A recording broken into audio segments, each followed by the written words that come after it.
చంద్రబాబును జగన్ ప్రభుత్వం స్కిల్ స్కామ్లో జైల్లో ఉంచినప్పుడు జనసేన అధ్యక్షుడిగా పవన్ కళ్యాణ్ రాజకీయంగా బిజీ అయినా ఆయన ఇప్పటివరకు తీరిక లేకుండానే కనబడుతున్నారు.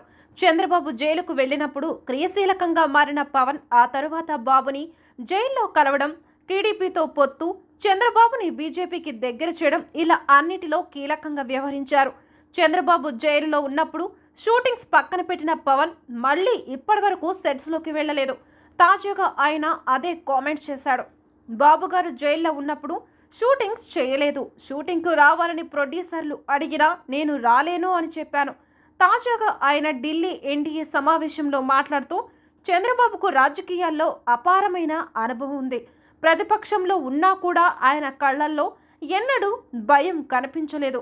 కలిసికట్టుగా సమిష్టి కృషితో లోక్సభ, అసెంబ్లీ ఎన్నికల్లో విజయం సాధించాం. చంద్రబాబు తన లైఫ్లో అనేక ఒడిదుడుకులు ఎదుర్కొన్నారు. జైల్లో ఉన్నప్పుడు ఆయనలోని ధైర్యాన్ని చూశాను. వరదల్లో ఆయన నడుస్తూ వెళ్లి సమస్యలను పరిష్కరించారు.